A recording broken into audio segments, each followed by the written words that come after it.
Hello, good afternoon.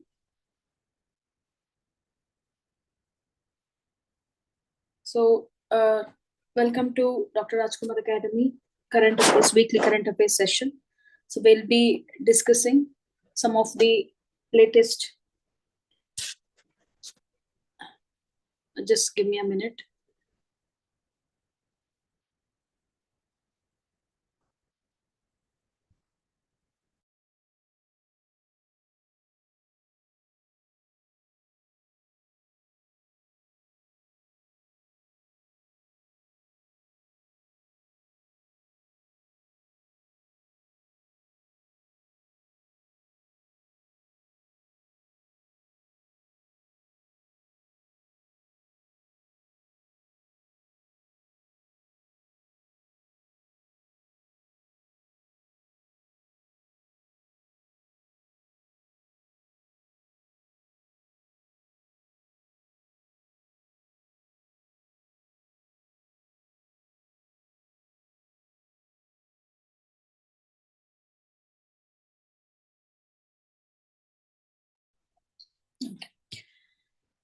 So, let's discuss some of the past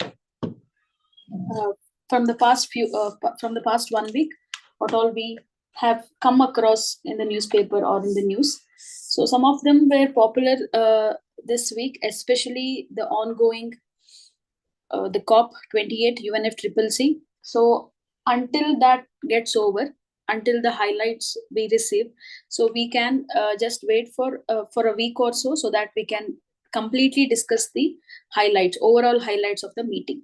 Yet one of the major terms that is being seen in the recent COP is loss and damage fund. So when it comes to loss and damage fund, in the previous sessions also we have discussed that in the upcoming COP, loss and damage fund can be approved or can be established because it dates back to. So when we speak of loss and damage fund, dates back to the what do you call the meeting that took place in Poland in the previous COP. But this year, this COP, we are expecting that would get established. Basically, loss and damage fund is nothing but a funding mechanism from the developed countries to the developing countries in terms of disasters or to rebuild in terms of natural disasters, especially. So that is what the fund is all about, just to keep a tab on it. And one more thing, what we also saw in the news, maybe you might have come across an article on Hindu as well, All India Judicial Services. That was also mentioned, or that was also seen, which was recommended by the president herself. So in the coming days, we shall check the narratives or the updates regarding it. As of now, just keep a tab on it, or maybe there is a possibility to what do you call as the source of the question might come from Article 312, which speaks about all India services. So this before I start the session, I mention some of these because which is prominently seen in the news. I'm sure that you might have come across it, and we are yet to see the future narratives on that. So we shall take some of the other topics which is also seen in news and which can be relevant to the exam. So the first news or for the first topic for today's session is fast track special court. Under polity, we can consider this topic. So recently, the Union Cabinet approved the continuation of fast track courts. That means we already had it. The recent news is regarding the further continuation of fast track courts, which are actually dedicated to dispensation of justice in case of sexual offenses for a period of 3 years. So when we speak of these are the special courts in the sense exclusively meant for a purpose. And when we see the area that is sexual offenses, so the news what we see in here is the cabinet has approved to continue these special courts to try or take up the trials with respect to sexual offenses, right? So it all dates back to 2019. As you can see, the fast track special court is a centrally sponsored centrally sponsored scheme, which was launched in the year 2019, and it will be extended up to March 31st, 2026. So what happens is the cabinet will be establishing such special codes on the basis or on the as per the need of the hour, because especially we see from past few years when it comes to sexual offenses or rapes, these are quite common, and even though the what do you call as the law or the there are stringent actions are taken, we are never falling short of any such cases over the years. So this is still reliant, I mean this is still needed, and there is no harm in continuing such special courts. So that is the reason the cabinet has taken this decision. And apart from that, the ministry, the nodal ministry which is responsible to delegate this a fast track special court is Ministry of Law and Justice, and that is under Ministry of Law and Justice we have Department of Justice. So always try to remember, I keep telling this, any schemes, any provisions or any policies, you also have to keep a tab on ministries. That could be one of the statements asked in the question. Looking at the topics, one might be confused. Maybe at times it might look relevant to the ministries, but make sure that you know the right ministry which is concerned with specific initiative. Okay, this is the news what we have. Let's look into the features or the key points or the takeaways from this article. So it was formulated as a centrally sponsored scheme to establish fast track special courts for the timely disposal of cases related to rape and POCSO Act, both. It is not only for only rape related or issues, but also for the sexual offenses against children.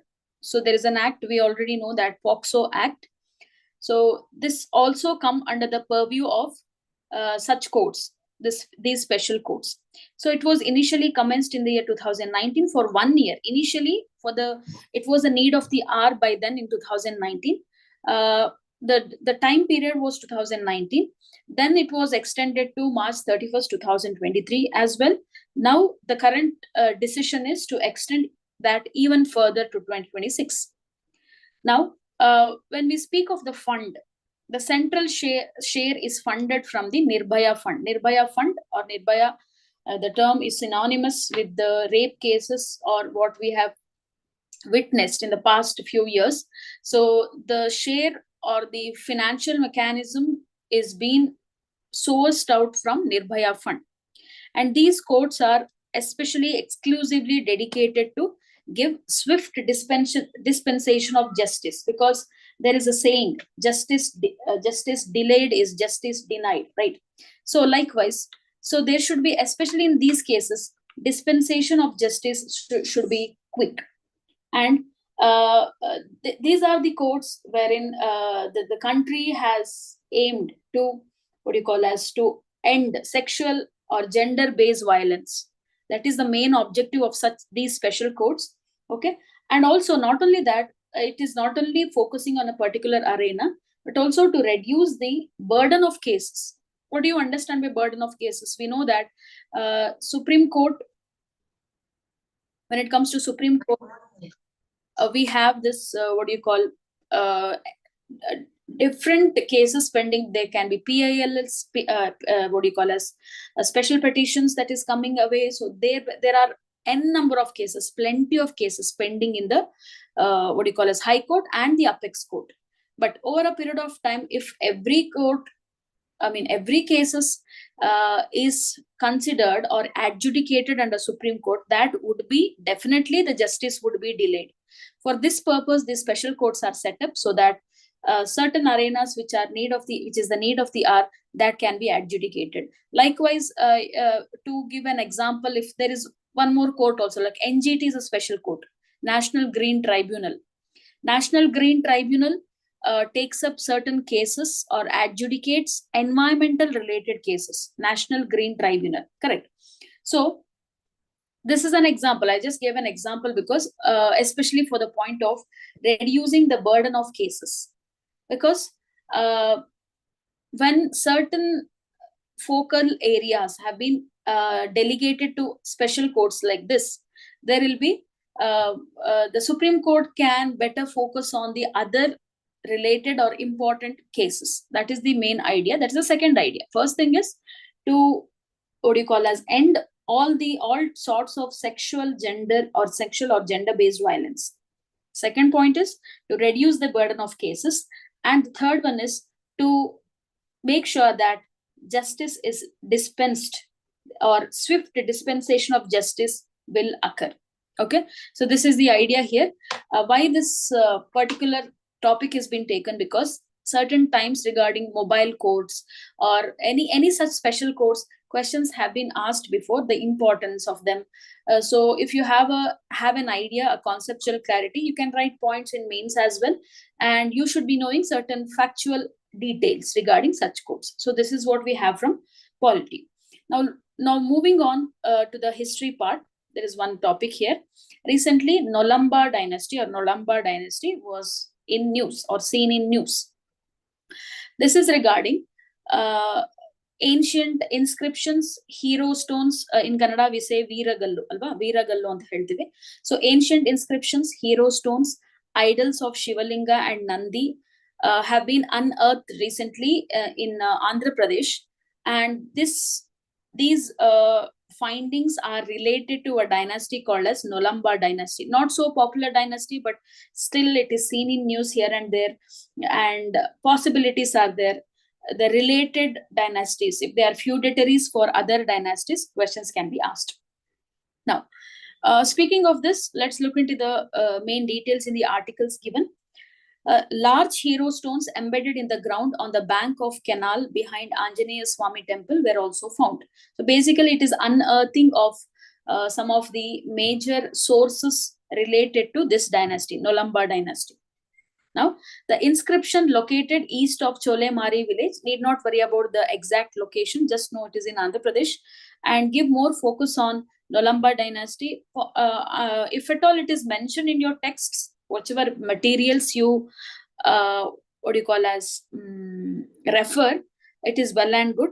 But if it is in the current affairs part, you should try to associate, if at all this dynasty is related to any other dynasty what you have already studied, the prominent ones, the prominent kingdoms in ancient India. Or questions can be asked from the art and architecture part or art and culture part. Okay, the temples built or the inscriptions related. So all these, there is a possibility. That's why we are focusing on this dynasty. So the inscription located east of Cholemari village dates back to the Nolamba Pallava king. Now you get the association here. If Nolamba Dynasty is in the news, the possibilities are questions to be asked on Pallava Dynasty, right? So Mahendra Nolambadi Raja in his regime, this inscription dates back to this era, that is 875 to 897 AD. And also ancient Kannada script used is highly coherent. So though the inscriptions are found in Andhra Pradesh, one could see that in these inscriptions, Kannada script is matching, or it is coherent in the findings. So that means when we speak of Pallavas, can you give me some inputs regarding Pallava dynasty or what all you know about Pallava dynasty? That would do. Any idea? Yes. Or even you can, what do you call as, look into, or you can revisit the same, revise regarding Pallava dynasty, that would do. So just keep a tab on this because it is in the news as of now. Okay, so we will see certain key factors, key points regarding this dynasty. So especially they are known for building magnificent temples, that is also there. So Nolambas ruled from 8th to 12th century CE over an area traditionally called Nolamba Wadi. Nolamba Wadi was a place and which extends over southeast Karnataka and parts of Tamil Nadu and Andhra Pradesh. So it obviously makes sense as they ruled over certain areas in the southeastern part of Karnataka. So inscriptions can also be coherent to what do you call as Kannada script. So Mangala Nombadi Raja was considered the founder of Nolamba dynasty. The founder was Mangala Nomapati Raja. Sorry. The pronunciation may vary, but still just giving an idea. So Mangala Nombadi Raja was considered as the founder of Nolamba Dynasty. They ruled first as feudatories to Pallavas, Chalukyas of Badami, Gangas and Rashtrakutas, and later to Chalukyas of Kalyani.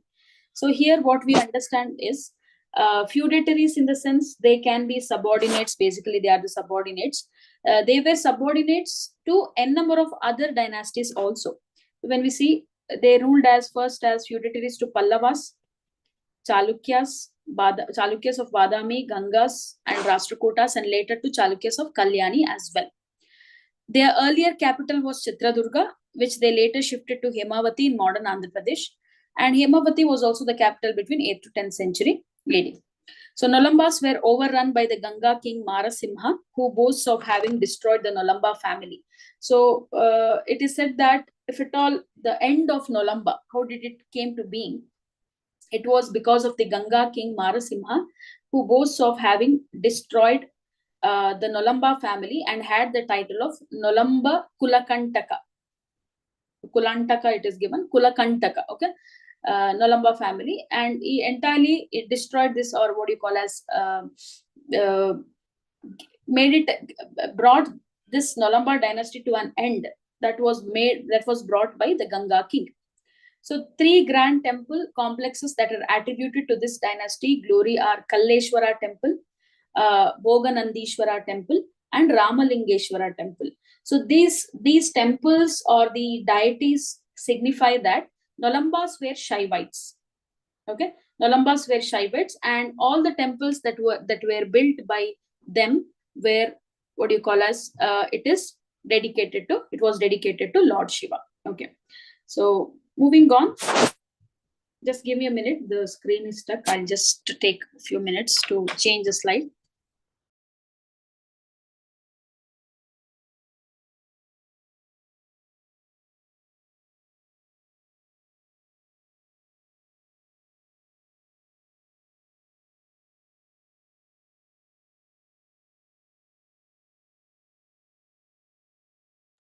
So this is Nolamba. This is all about Nolamba dynasty. So the takeaway from here is we can see Nolamba dynasty or Nolamba rulers were the significant. They had a significant political power in South India. Though it was for a very brief period, though they were feudatories, because of the recent inscriptions and their what you call as temple architecture, they also made a mark in the South Indian dynasties or the rulers. And mostly they are attributed to, they are commonly referred to as Nolamba Pallavas, because they were feuded to Pallavas, not only for the others, but especially for Pallavas. They are called as Nolamba Pallavas, remember.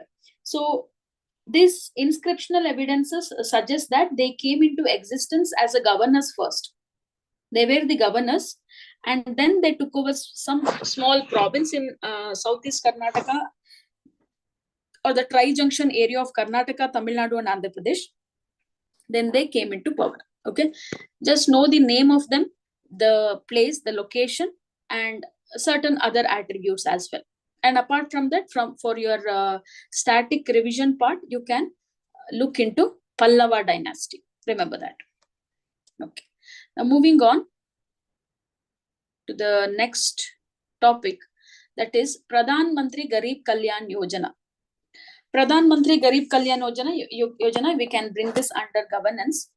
So what is the news? Let's see. The government recently extended, here also certain times maybe one might feel like, should we study about this extension part and all, because it is already an old what do you call scheme. It is not a very new scheme, yet should we study about it? Definitely yes. It is not only about the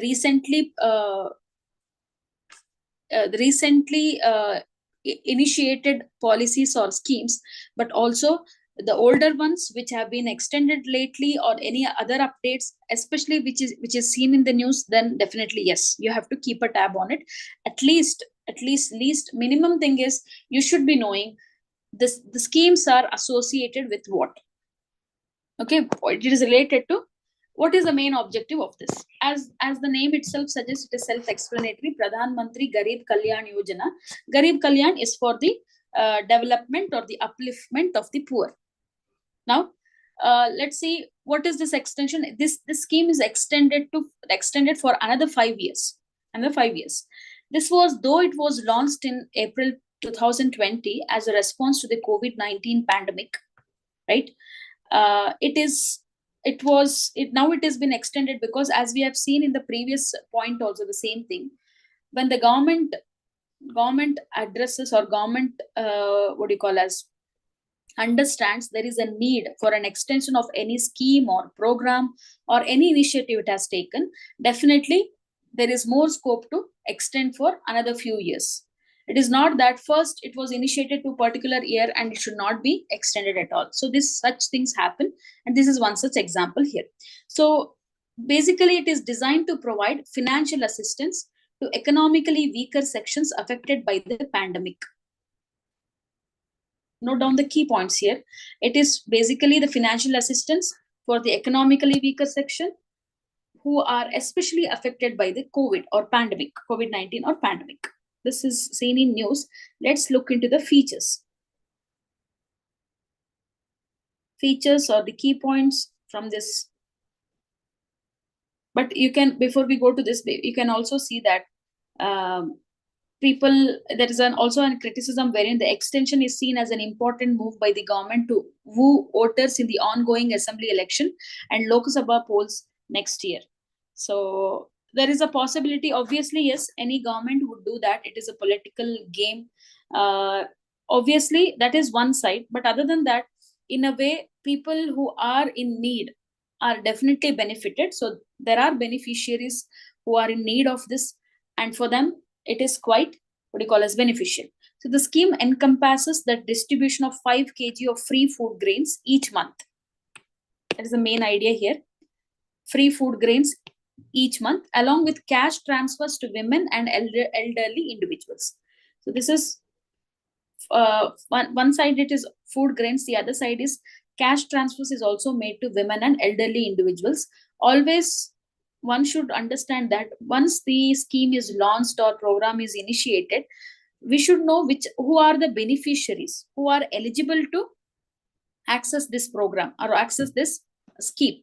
So actually this is a subdivision or a subcategory of already established package, what we call as Pradhan Mantri Garib Kalyan package.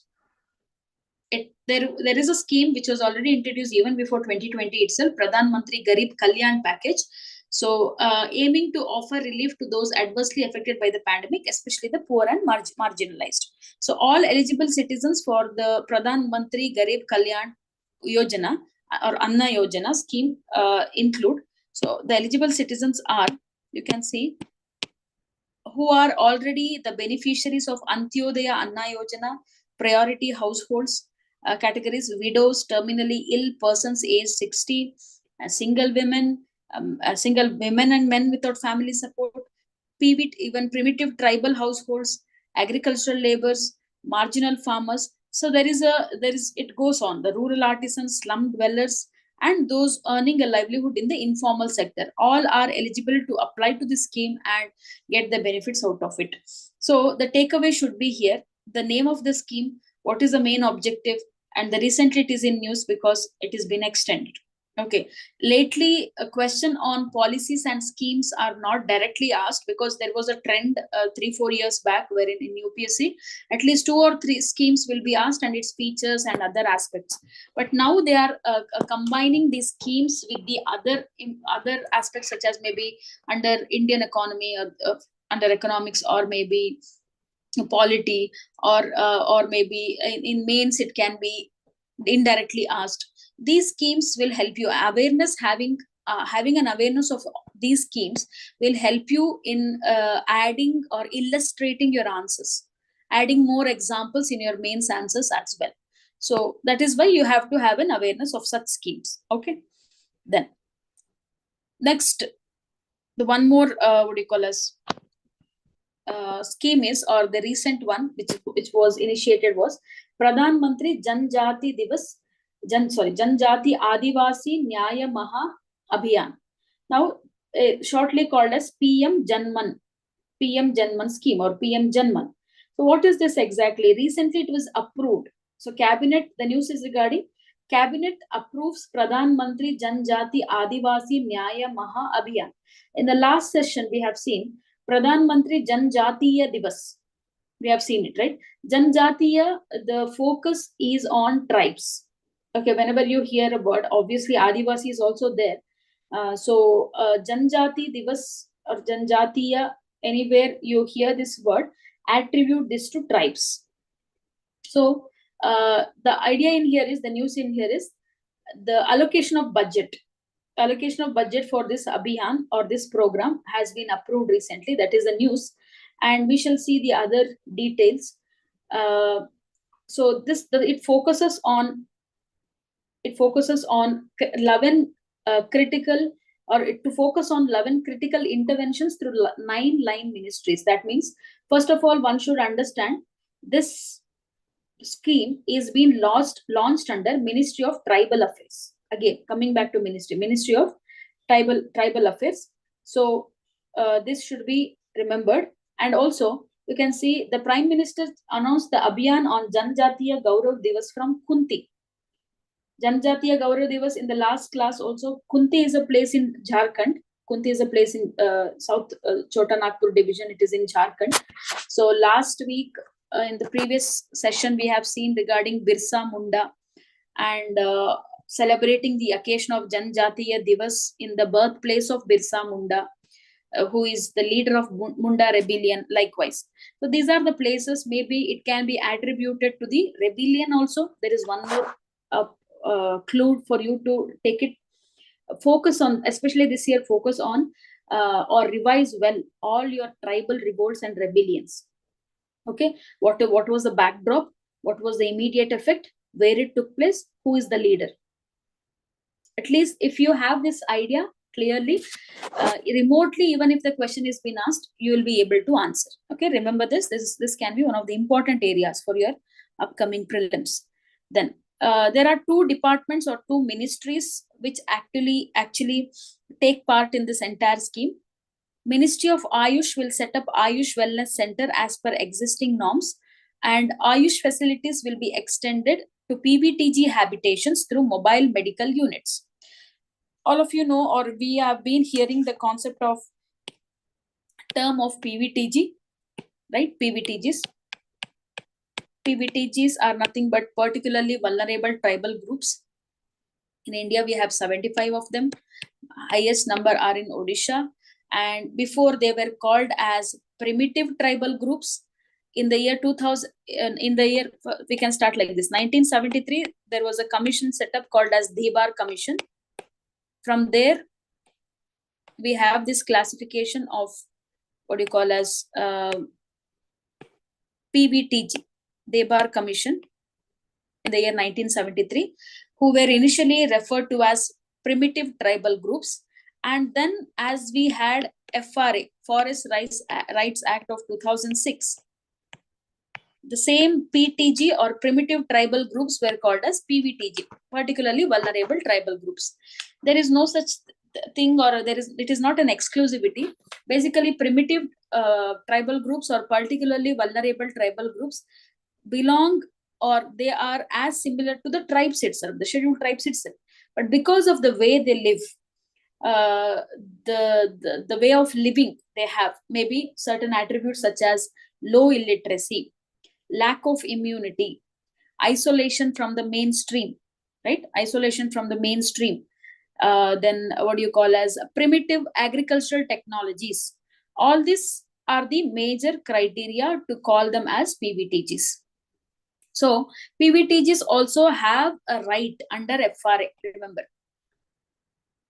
Just giving you an elaboration on PVTG. Okay, the specific rights what PVTG have are habitat rights. One of the rights for PVTGs, habitat rights, that comes under FRA itself. So when we look into these campaigns, these programs and all that, PVTG lately they have given importance. There is a reason for it, because when it comes to scheduled tribes, we do have a National Commission on Scheduled Tribes. and there are reservations meant for them. And mostly, at least one generation from past few years, we can see they are in various fields, representing their communities, doing really well, and they have been improved. The way of living or the standards of living of these scheduled tribes have been improved over a period of time. But PVTG is not such a thing, because they are vulnerable. That's why we call them as vulnerable. Illiteracy is high, primitive technology, isolation from the mainstream. So it is high time we give importance to these groups. That is the main idea of all these implementations, is what you can remember. Okay. Then other aspects is about this PM Janman scheme. We will see what is the aim. Simple aim is to provide a number of facilities to PVTG, clearly mentioned. If there is a statement given, PM Janman, or what do you call, the scheme is to provide facilities for scheduled tribes. No, the focus is PVTG. Okay, so remember this. So features of the scheme: this scheme comprising central sector, it is a centrally sponsored scheme which focuses on 11 critical interventions. 11 critical interventions in the sense their needs and necessities, using or taking the help of 9 ministries, including Ministry of Tribal Affairs. So Ministry of Tribal Affairs play a very important role even when it comes to FRA, Forest Rights Act of 2006. This act also will be supervised and monitored by Ministry of Tribal Affairs, not MOEFCC. Remember, MOEFCC is Ministry and Forest, everything. That is the apex portfolio, apex authority in India. But when it comes to tribal or tribal welfare, we have Tribal Affairs Ministry. Okay. So what are the interventions? What is the idea behind this scheme? Provision of Pakka houses, road and telecom connectivity, drinking water, sanitation, access to education, health and construction, and so on. All the basic necessities will be provided. That is the idea. Here also it is given some terminologies here, wherein the main idea is to PM Janjati Adivasi Nyaya Maha Abhiyan is to improve their socio-economic conditions by providing safe housing, clean drinking water, improved access to education, health and nutrition, road and telecom community connectivity. So the news is regarding outlay, or the budget is being allocated for this scheme. Okay, remember the name. And as I told you, keep a tab on all the tribal revolts, what you're supposed to study in your static part. This is what we have from the governance part. Then we move on to Indian economy, one of the topics, that is supplementary grants. The term was seen in news. Obviously, when you study for economics, how do you study? Yes, basic ideas such as terminologies should be known. Apart from that, you always have to keep a tab on the technical terms mentioned in the news. The words associated with economics or Indian economy especially, right? So there was an article recently, that is supplementary grants may provide more funds for 3Fs, rural job scheme. Here 3Fs refer to fertilizer, food and fuel. Fertilizer, food and fuel, to drive SDGs with MG Narega. SDG, we are speaking about supplementary demands for grants. So here, or sustainable development goals, basically, sustainable development goals. So the grants, the supplementary grants will aid for 3Fs, or it will promote 3 areas. One is fertilizer, the other one is food and fuel. Now, what are these exactly? Supplementary demands for grants. So supplementary grants itself are likely to see additional allocations for these 3 areas along with the Rural Employment Guarantee Scheme. So these grants will be presented during winter session of Parliament, scheduled to be begun on December 4th. In the upcoming winter session, this will be presented. And let's see what is this exactly these grants are. Now, Article 115. So we are associating the constitutional provision as well. Article 115 of the Indian Constitution provides for supplementary, additional or excess grants, right? So when we speak of the budget allocation will be spoken about in the session, in the parliamentary session. Certain times there is a need for additional grants for certain schemes or policies. And where do we get this authority from? Do we have a constitutional provision? Yes, we have a constitutional provision, that is Article 115. Remember, Article 115 provides for supplementary. Supplementary means adding, excess. Okay. So when grants authorized by the parliament fall short of the required expenditure, an estimate is presented before the parliament for supplementary or additional grants. These are called as supplementary grants. Okay. When there is not enough fund for the initiative that has to be taken up,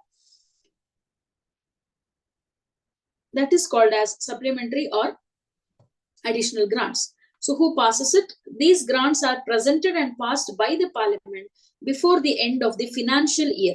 So financial year, we are talking about April to March, so that before this only, this has to be presented and passed by the parliament, not after that. That is one condition, remember. Remember the constitutional provision, and when it has to be passed, why it will be passed? Because when the expenditure falls short, and it has to be passed before the financial year. When actual expenditure incurred exceeds the approved grants of the parliament, the Ministry of Finance and Ministry of Railways present a demand for excess grant. Now, we had this before, we had this railway budget and general budget. So, though it is like it is being changed as of now, but the railway and finance, both the ministries can present a demand for excess grant, what we call a supplementary grant. And that happens when expenditure increases when compared to the approved grants. Now, who are the stakeholders in the entire process? We have Comptroller and the Auditor General of India bring such excesses to the notice of the Parliament. So there are authorities, Comptroller and Auditor General of India, which what do you call as the KAG, which is a constitutional body which is present in the, which is mentioned, we have provision in the article, constitution, bring such notice to the parliament. That is the role of the KAG. Then Public Accounts Committee, next thing is Public Accounts Committee examines these excesses and gives recommendation to the parliament. So it all starts with the KAG, Comptroller and Auditor General of India. Then the Public Accounts Committee examines it, whether it should be given or not. Just because the ministries, Ministry of Finance and Ministry of Railway represents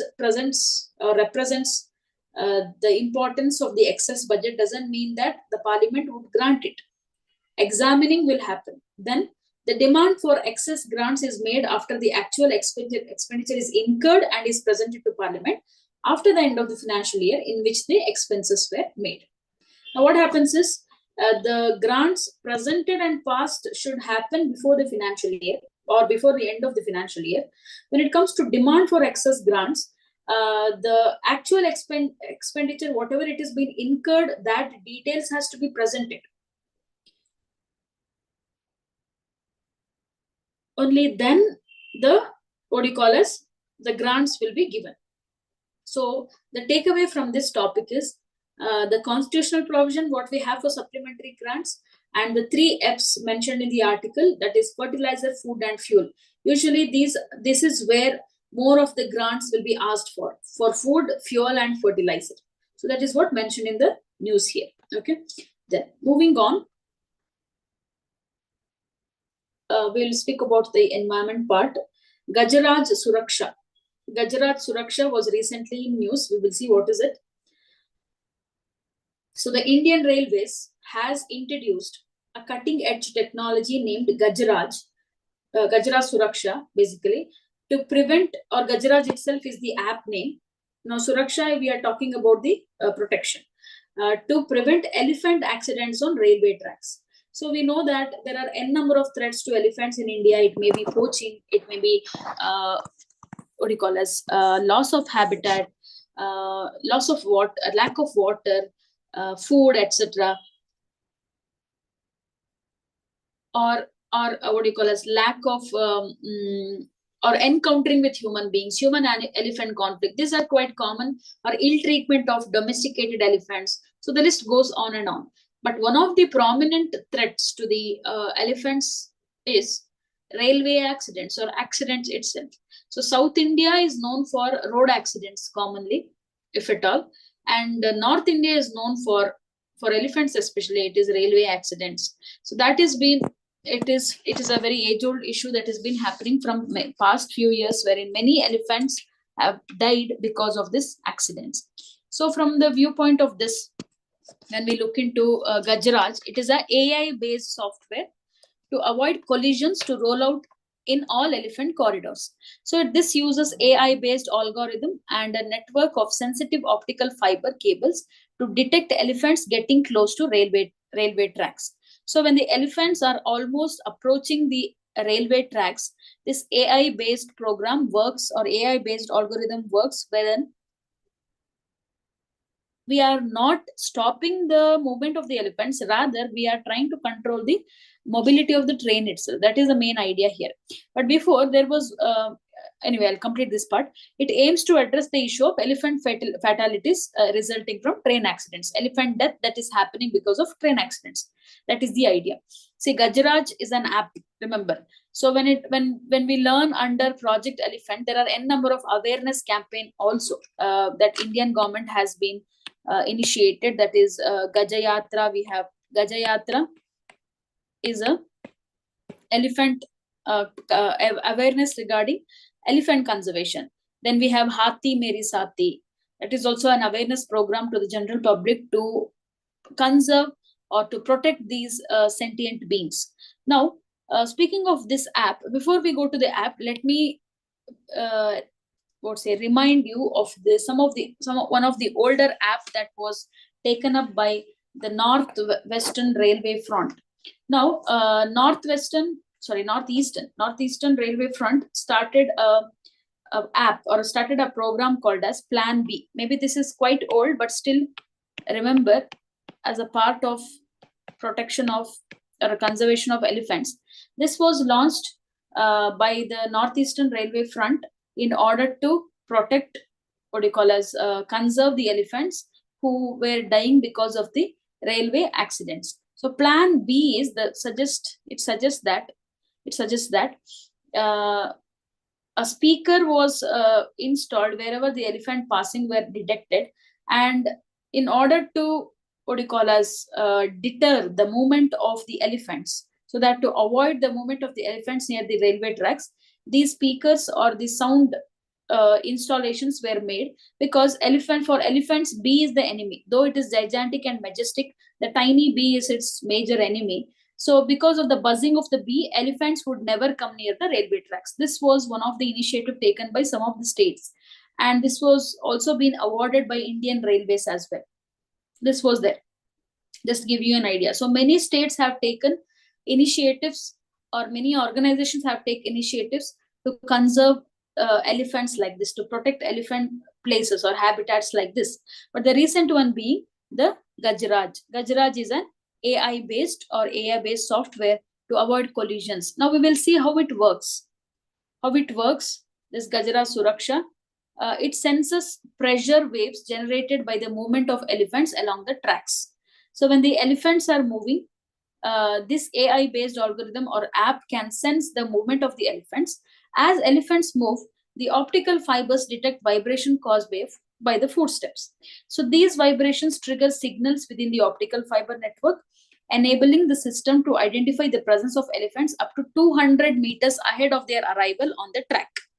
So that the train which is passed by, or in the stations itself, because of these detectors, the volunteers or the officers will be knowing regarding the movement of the elephants up to 200 meters.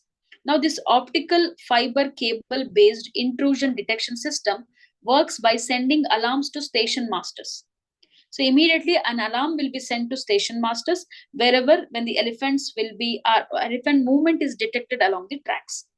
The network is designed in such a way that it can track the movement of the elephant with great accuracy and report it to the nearby station masters. Now what happens is, next is, this allows them promptly inform locomotive drivers in the affected areas. So station masters will be able to communicate that to locomotive drivers, none other than the drivers of a train itself.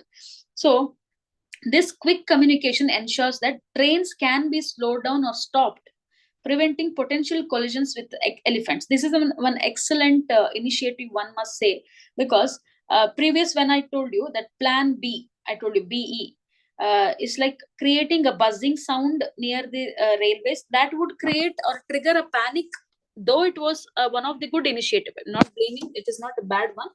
Still, it is again deterring the movement of the elephants or controlling the movement of the elephants.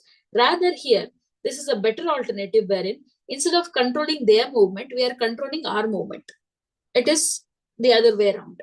So this is the recent app that has been brought out, and especially Indian Railways is planning to introduce this system as of now on a pilot basis in West Bengal, Odisha, Jharkhand, Assam, Kerala, and certain parts of Chhattisgarh and Tamil Nadu.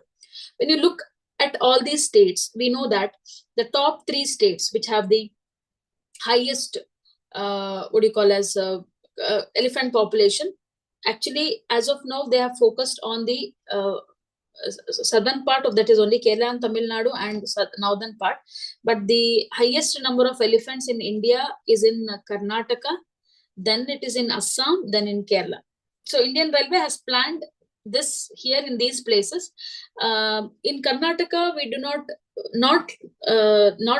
the numbers when we compare from these states to Karnataka, railway accidents are quite common rather than human animal conflicts are there. The road accidents are there. But apart from these are the places wherein railway accidents are common. So Indian Railway is planning to introduce the system. So you can add this as a part of Project Elephant, or wherein Indian Railways has developed this, not some ministry or something like that. Indian Railways has developed this app for the avoid the collision of trains with the elephants. So remember the term. Okay, this is an app. Moving on, a wildlife sanctuary which was in news. So Asola Bhatti Wildlife Sanctuary is actually in Delhi. It will be in news in some or the other way because of some illegal activities or losing of land and all that. So it is a wildlife sanctuary. Now the news is very simple. No question will be asked on seed, nursery and all that. I brought this topic for you to have an awareness regarding where is this wildlife sanctuary. Okay, where is this wildlife sanctuary? Because in Match the Pace, there is a possibility. That is the reason. Anyway, we will look into the news. Then we will look into the key details. So in news, officials recently said that the Forest and Wildlife Department will develop a second native seeds nursery at the Asola Bhatti Wildlife Sanctuary, which is in Delhi. Why it is in news? Because in 2021, the department developed its first native seeds nursery with an aim to regrow plants in their native place in prominent numbers. So, news is very simple. It is about the seed nursery that is going to be brought out in this particular region or in the protected area. Knowing the name or the awareness of the sanctuary is what it is expected here. But let's see the key features of this sanctuary, wildlife sanctuary. So it is located on the Delhi-Haryana border, lies in the southern Delhi or the northern parts of Faridabad, Gurugram districts of Haryana state. Just if you remember, Delhi-Haryana border is okay. Then it is also part of Sariska-Delhi Wildlife Corridor. When we speak of Sariska, Sariska is in Rajasthan. Rajasthan in the sense, eastern part of Rajasthan, which is one of the prominent tiger reserve in India.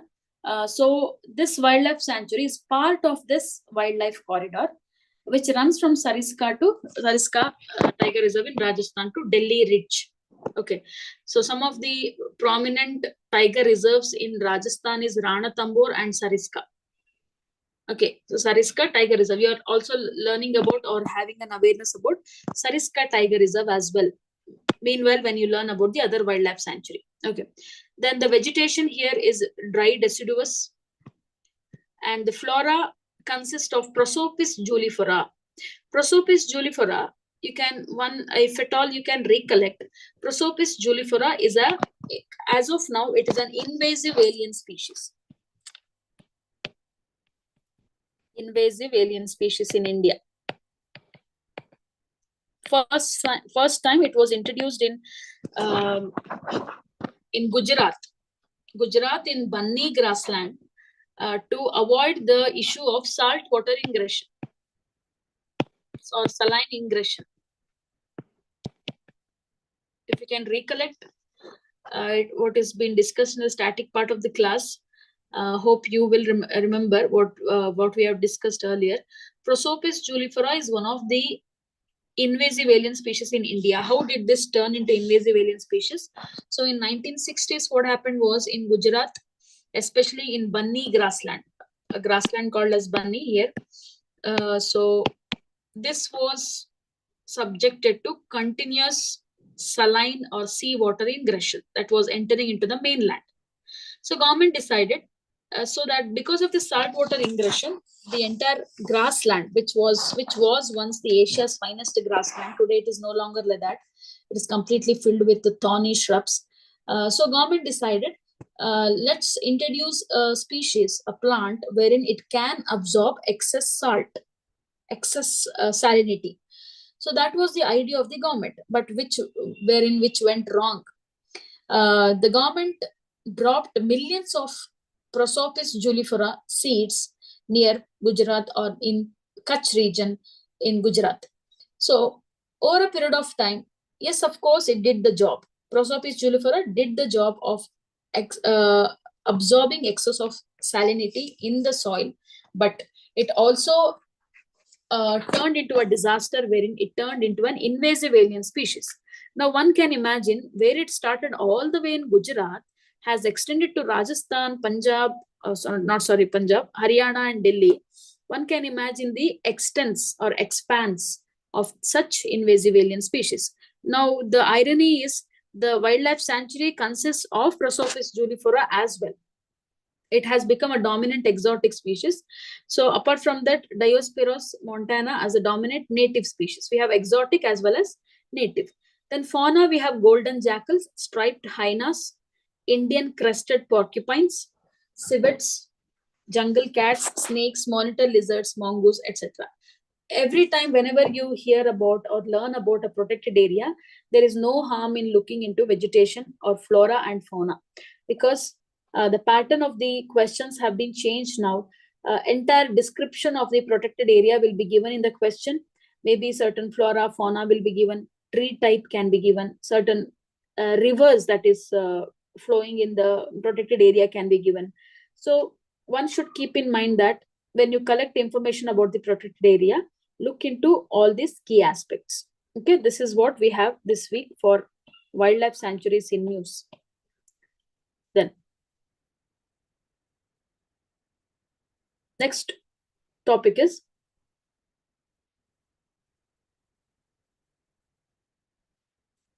can the Global Biodiversity Framework Fund make any difference?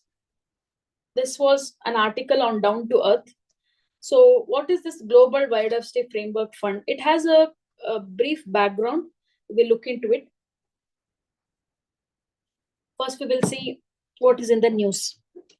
Now, recently, experts said that world's new biodiversity framework fund lacks any real financial commitment to meet conservation targets. So, whenever in under any convention, if a fund is been established or what you call as initiated, less likely it would get real financial commitment by the members, because a funding mechanism means it is expecting or it expects money or fund inflow from various countries, especially the developed countries. So this was recently, it is not a very old fund or something wherein we are still expecting. It is the previous year or the latest COP of conventional biological diversity that led to the establishment of this fund. Now, in the article, there is just an explanation or an analysis. What is going to happen to this fund in future? If at all nobody is funding or there is no inflow of the fund, will it serve the purpose especially? So all this entire analysis has been made in the entire article. So let's focus on the important takeaways. So the scientists or the experts also say that it is too early to predict if this fund would make a difference. The financial gap remains huge, because there are, for every convention in one or the other way, there are different funding mechanisms. This is one among them. What is this Global Biodiversity Framework Fund? What is this background? What is its background when we see? I'll just give you a background, then we will look into the key points in the article. Okay. So the thing in here is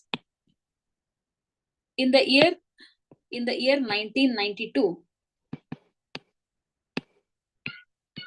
we had a global summit called as Rio Earth Summit, right? Rio Earth Summit. So under this, 5 documents were published, or the outcomes. One among them was Convention on Biological Diversity. We had Rio Declaration, Forest Principles, UNFCCC, Agenda 21. But we are just focusing on this now. Convention on Biological Diversity was also one of the documents released in 1992. Then over a period of time, this Convention on Biological Diversity turned into a convention itself, giving 3 objectives, wherein conservation of biodiversity, fair and equitable sharing of resources, and biosafety. This is the very static part being discussed in the class as well, but still giving you a revision or a recollection of it. So for conservation of biodiversity, fair and equitable sharing of the resources, and biosafety. Now as these 3, there are the 3 objectives. This Convention on Biological Diversity had 2 protocols. Which are those 2 protocols? The first one being Cartagena Protocol. The other one is Nagoya. Nagoya being the latest one. So Cartagena spoke about or addressed issues about biosafety, like biosafety in the sense how to handle genetically modified organisms, what is their safe handling procedure and all that. While Nagoya focused on fair and equitable sharing of resources that arises out from biodiversity itself. What is fair and equitable sharing of resources? Equally sharing the benefits that we extract or exploit from the nature. It is like if a tribe extracts honey from the nature and being sold to the retailers, wholesalers, or brand owners and all that. Finally, they make profit. What is the profit for tribes here? Who are actually the stakeholders or the beneficiaries of this entire process. So that was focused under Nagoya, one of the main objective. So Nagoya Protocol, under Nagoya Protocol, certain targets were established called as Aichi targets. Aichi targets. So Aichi targets had this as timeline, certain timeline, 2014 to 2020. 2014 to 2020 was the timeline. But looking at the Aichi targets, what was Aichi? Nagoya is a place. Cartagena is also a place. Aichi is also a place. Okay. Nagoya Protocol is a protocol which focused on fair and equal sharing of benefits. Aichi is a target. Aichi targets a set of targets and visions were gave out, wherein in order to protect, conserve biodiversity, this has to be followed. But ironically, unfortunately, not all the countries, or not even, at least few countries did follow or were able to achieve the targets, including India. At least if there are six visions and 20 targets, there are 20 targets. Not even one is been achieved by many countries. 1 or 2 have been achieved by some of the developing countries. So basically, it went like a kind of a failure or unsuccessful target or a decision. So in order to in order to increase or strengthen the biodiversity conservation, last year, 2022, right? 2022. So when the COP met, when the members met, they brought in the concept of, or the framework called as Kunming-Montreal Biodiversity Framework. Okay, Kunming-Montreal Biological Diversity Framework was brought in, wherein replacing the Aichi targets. So Kunming is a place again in China, Montreal, Canada. Kunming-Montreal Biodiversity Framework focused on further targets which were not met by Aichi. The targets which were not met by any other countries under Aichi targets, that has to be even strengthened under Kunming-Montreal Biodiversity framework. This is the total background of this entire thing, what we are talking about. GBFF, Global Biodiversity Framework Fund. During this 2022 meeting only, this fund emerged. Now the article is talking about, anyway, the fund has been emerged, the concept and all is great, but do we have enough fund? Or in future, will the countries be willing to fund in this GBFF? That is the question. Apart from that, hope you got the idea. Apart from that, let's look into the key points from the article. Now, this fund was created to ramp up investment in nature restoration and renewal, because biodiversity is related to nature itself. So it has been designed to mobilize and accelerate investment in the conservation, sustainability of wild species and ecosystems whose health is under threat from wildfires, flooding, extreme weather, and human activity, including urban sprawl. Now, the main idea of this fund is to protect the biodiversity from various threats. Now, when was this established? The fund was established at the 7th Assembly of the Global Environment Facility in Vancouver, in Canada. It will help the countries achieve 23 targets set under Kunming-Montreal Protocol. As I told you, there were 20 targets under Aichi. There were 20 targets under Aichi, but none of them, or only some of them, were achieved. That is the reason Aichi was replaced by Kunming-Montreal Global Biodiversity Framework.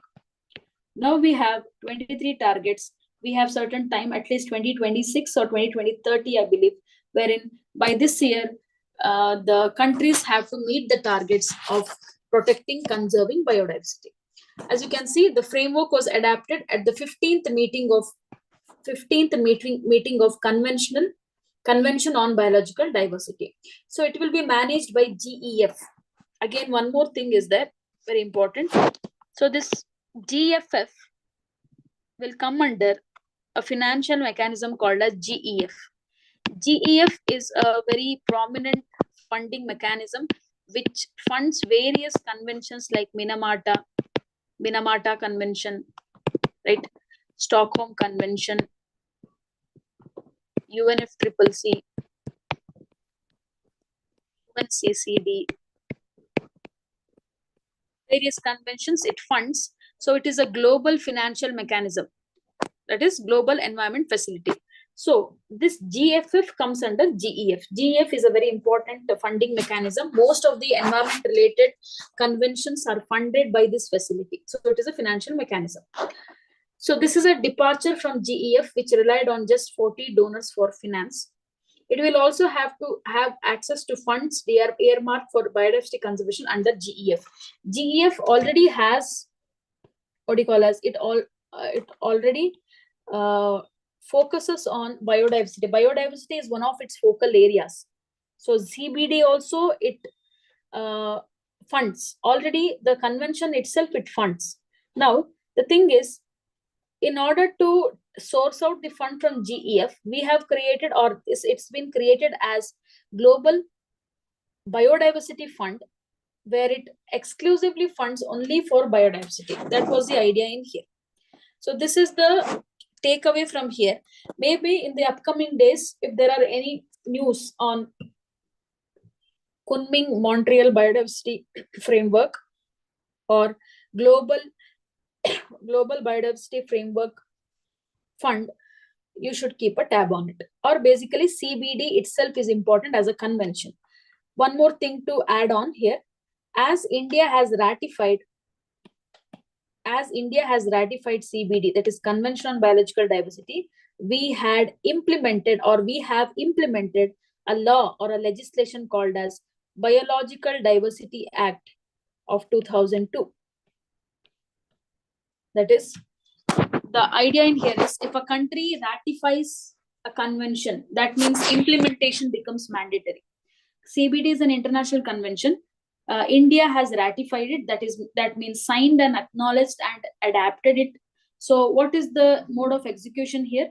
We have literally enacted a policy or an act, legislation called as Biological Diversity Act of 2002, and Why this should be focused from the exam perspective? Because Biological Diversity Act or Amendment Act was passed recently, 2023 was passed recently by both the houses. Biological Diversity Amendment Act 2023. So you might have to look into the highlights of this Amendment Act. For this batch, especially those who are giving prelims this year, fortunately or unfortunately, most of the acts are amended. Okay, many acts are amended. In that, especially when it comes to environmental science or environmental ecology, these three are the ones you have to focus on. That is, okay, 1 minute, just give me a minute.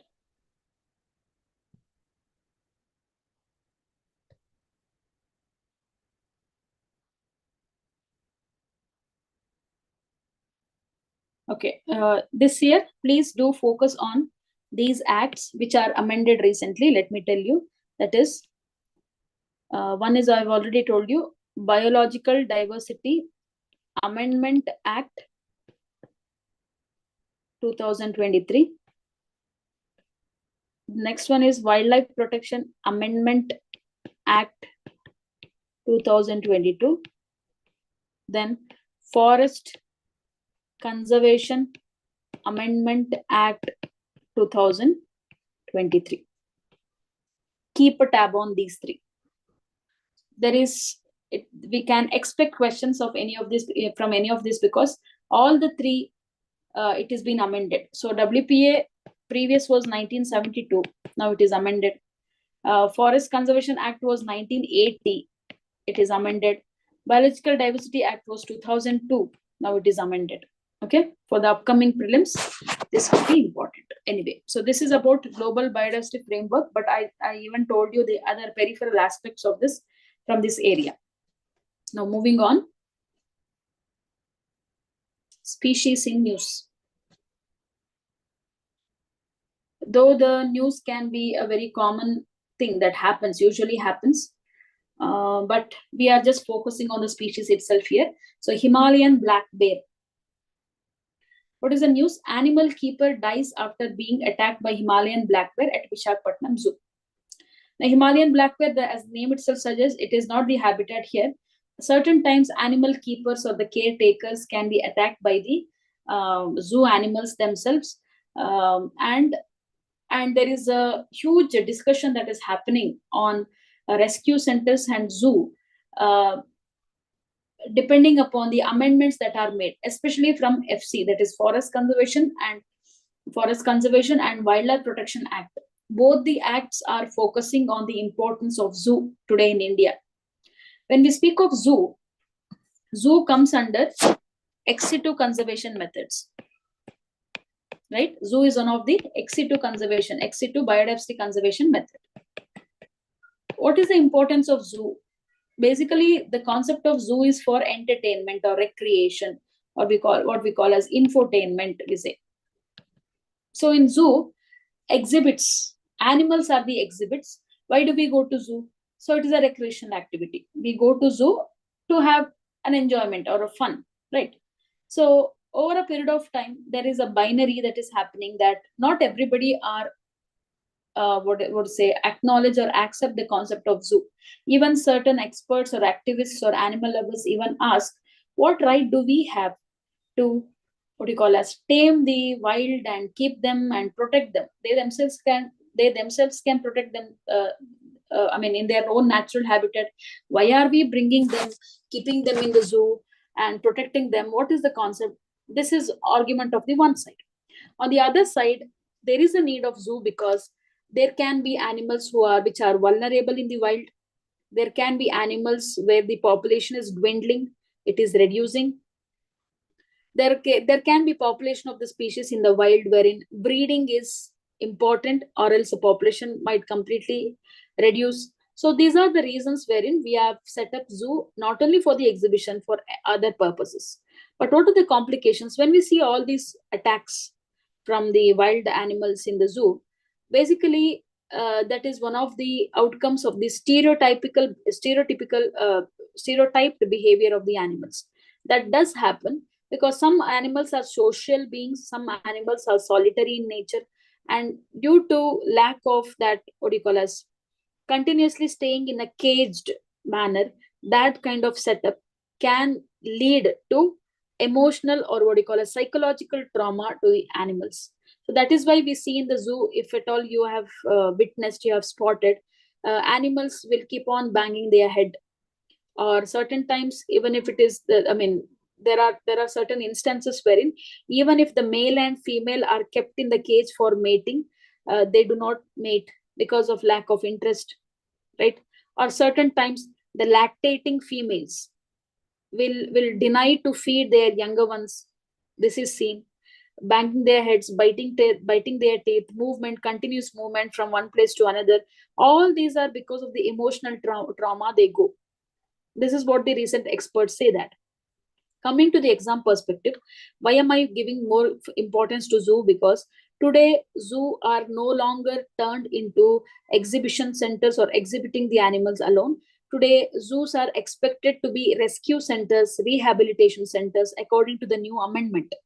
The forest conservation says on one side, okay, let's have zoo within the protected areas. Because what is the importance of having zoo within the protected areas? If we have zoo inside the protected areas, translocation of the animals, treating them, giving medical facilities, everything will be easier. That is the government stance. But critics say that already we have zoos in other places. That is one thing. Why are we establishing more zoos in India? What is the concept? Is it not better that we leave them intact in the wild rather than putting them inside the cage? So this is one criticism against it. Anyway, looking at the pros and cons, whether we require it or not, it should be in a limited way, is the diplomatic way of answering it. But the key facts or the micro topics in where you have to look into it is, all the zoos in India are managed by a statutory body established under Wildlife Protection Act called as CZA, Central Zoo Authority. Central Zoo Authority, which was established in the year 1993, is the statutory body under WPA, monitors, supervises, or what you call as looks into the or overlooks the functioning of all the zoos in India. It is the apex body, remember, Central Zoo Authority. Anyway, this is regarding the zoo. Now we will talk about the species itself, that is Himalayan black bear, its distribution, its presence, and its behavior. And one more thing, one more thing is here, see, zoological park and zoo. Certain places are called as zoo and certain places are called as zoological park. That means zoo in the sense it can be in any part of the city. At times we have Mysore Zoo amidst the city, right at the center of the city, or we have certain times zoo or any parks that can be part of any urban places as well, tourist place. Then we have zoological park, biological park. Most likely they will be attached to the protected areas. There can be a nearby sanctuary, there can be nearby national parks. Best example is Bandipur. Sorry, Bannerghatta. Bannerghatta Biological Park, we say. Bannerghatta Biological Park is in the vicinity of national park itself. So you are not allowed to enter into a national park. But what we have, a zoological park, is what you go through. Right. So such concepts are because of bringing the animals from the wildlife in their natural habitat and taking care of them in the zoo is the concept of zoological park. That is the difference between zoo and zoological park. Okay. Now, yes, key points regarding this Himalayan black bear. So Himalayan black bear, these are the subspecies of the Asian black bear, basically. Distribution in Himalayas, especially in Tibet, India, Nepal, Pakistan, and China. In India, they are found throughout the Himalayas from Jammu and Kashmir to Arunachal Pradesh. So, in the Himalayan range, that is what you have to remember. Himalayan bear are found in Himalayan range and even in the hilly regions of other northeastern states. The habitat. So, when we speak of what kind of habitat they prefer, forested, broadleaves, coniferous forest is their main habitat. And they use orchards, agricultural fields, human habitation to move between forest patches. So, because of this movement, what happens is there can be human animal conflict that occurs, especially in Himalayan states such as Himachal Pradesh and Uttarakhand. Himalayan black bear attack is quite common when they come out of their wild areas in search of food and all. This is quite common. It is still happening, and their behavior, they are actually diurnal. They are daytime. They are active during daytime. Diurnal means daytime. Daytime they are active, but they have adapted to a nocturnal condition wherein, in order to avoid contact with humans, and the conservation status is vulnerable. So these are the key points about Himalayan black bear, which are species in use, which we can see. Now, we shall take a break, 5 minutes break. Then I'll continue with the further topics. Okay.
Okay, we shall continue. So the next, it can be part of environmental science or maybe science and tech as well, or agriculture as well. So I'll answer your questions. There are certain questions being commented in the chat box. I'll just complete all the topics, then I'll come to your questions. Okay, you can post your questions anywhere. So next next term is press mud. Let's see what is this press mud mean. So recently, sugarcane byproduct press mud can help generate 460,000 tons of compressed biogas valued at rupees 2,484 crores. This was recently in news, and this article was on Down to Earth. Now let's see what does this press mud mean. Press mud is a residual byproduct in the sugar industry, often known as filter cake or press cake. It is a byproduct, basically a filter cake or press cake. It has been acknowledged as a valuable resource for green energy production. Green energy, what do you call as green hydrogen, anything starts with green here. Okay, that becomes important from the exam perspective. Anyway, we'll see what is this press mud. This is a byproduct that can help Indian sugar mills generate extra revenue by utilizing it as a feedstock for biogas production through anaerobic digestion and subsequent purification to create compressed biogas. See, sugarcane industry in India or sugarcane farming in India especially is one of the lucrative farming or business, one would say, because of the price and because of also the usage even after crushing of the sugarcane. Today, not only we have to focus on press mud, but we also know that sugarcane is one of the important products or the byproducts of sugarcane used in biofuels, bioethanol, correct? Sugarcane acts as the source in biofuels, not the raw sugarcane we are talking about. Hope you have heard about the words called as molasses, right? Molasses A, B, C. So C heavy, the last residue after squeezing out the sugarcane completely, and the fiber that is left out from that, what do you call as ethanol is been extracted, and it has been blended with other fuel like petrol, especially petrol.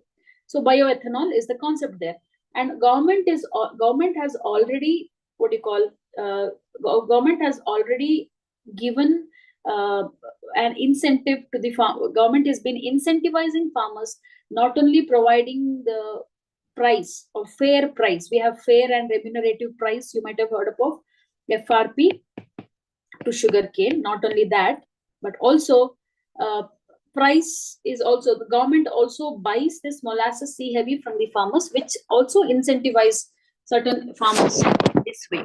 So this is one area already. Apart from that, we are coming to a conclusion wherein we have one more term here, press mud. Press mud can also help. Recently it is found that press mud can also help the Indian sugar mills to generate extra revenue. This is also the way to generate extra revenue, giving it as a feedstock or a raw material for biogas production. Anaerobic means without oxygen, that is microbiologically, when it is digested, it leads to the what do you call as creation of CBG, compressed biogas. Compressed biogas is again running or a prominent sectors in Indian economy. So press mud is the word attributed to sugarcane. That is what the takeaway should be. Apart from that, also remember, also give importance to sugarcane as a whole, as a static part. The cultivation of sugarcane, the water requirement, the features, the area, what do you call as soil type, rainfall pattern, correct? All these matters. The basic details about sugarcane cultivation is what you have to look into. Though the news is on press mud, questions can be asked on the basic details of the sugarcane industry, or India being the producer of sugar, or maybe the, what do you call is, what is the current status of India in such condition. Anything can be asked. They can go to the very static part of it, keep a tab on it, or just revise the same. What are the key points from the article? We'll see. Press mud is the agricultural waste obtained when cane juice is repeatedly filtered before being sent for sugar extraction. That is, before the before the sugar extraction, the waste is obtained from cane juice is repeatedly filtered before it is sent for sugar extraction. So this is called as press mud. It is an agricultural waste basically. Okay, it is an agricultural waste. The filters are cleaned periodically and the waste is deposited in the yard of the mill. Nearly 3 to 4% of press mud is obtained when 1 ton of cane is crushed. At present, mills recycle this agricultural waste as manure by composting it, supplying it to the farmers in the area. So literally press mud is then agricultural waste produced after, or it is just the byproduct of the sugar cane.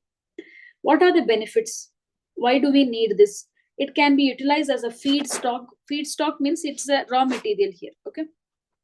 Feedstock or a raw material through anaerobic digestion and subsequent purification to create CBG.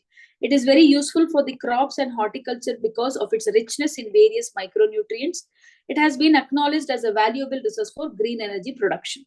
These are the applications. Simply, exactly the statement itself can be asked, what are the benefits, what are the features, or simple question goes like this. With reference to press mud, consider the following statements. It can be used for biogas production. It is useful for crops and horticulture. It is also a resource in the green energy production. So this is the major takeaway we have taken from the article that is in Down to Earth. If you can get access, you can go through the article as well, the same article, which is on press mud. So you'll get a better idea.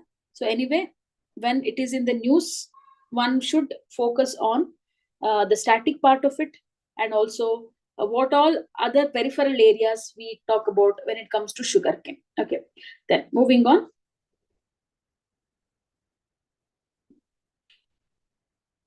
Moving on to the next topic. You can consider this sugarcane topic under agriculture or renewable energy as well. Okay.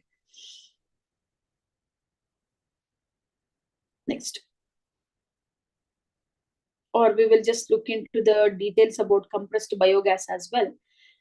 Compressed biogas, it is produced, just knowing because it is mentioned in the article, just the details about compressed biogas. So compressed biogas, it is produced naturally through a process of anaerobic decomposition from waste or biomass sources like agricultural residue, cattle dung, sugarcane press mud. We have this also here. Municipal solid waste, sewage, treatment plant waste, etc. So basically these waste or biomass, basically biomass because it is biogas. These are subjected to anaerobic decomposition, or the microbiologically they are decomposed. After purification, it is compressed and called as CBG. So which has a pure methane content of over 95%. So after decomposition, after the compression, what we get is methane, which has a purity of 95%. So it is exactly similar to commercially available natural gas in its composition and energy potential, with calorific value of approximately 52,000 kilojoules per kg and other properties similar to CNG. So today we are switching to renewable energy. We can consider compressed biogas is one of the prominent renewable energy sources where we can actually easily get it or create it using simply the waste. You can see all the feedstock here, all the raw materials through what we get this compressed biogas from. It is simply from waste. So it is also an alternative how we are switching to renewable energy resources. Yes. Then from science and tech part, we had this article recently, green leaf volatiles. Now it is quite an interesting article wherein plants warn each other of danger and now we can watch them. Basically, I think if at all you remember in ecology class or if you have learned about it, there is a communication that happens, interaction that happens not only always with the animals, but also plants. Plants are kind of a very silent spectators, we say. They are immobile.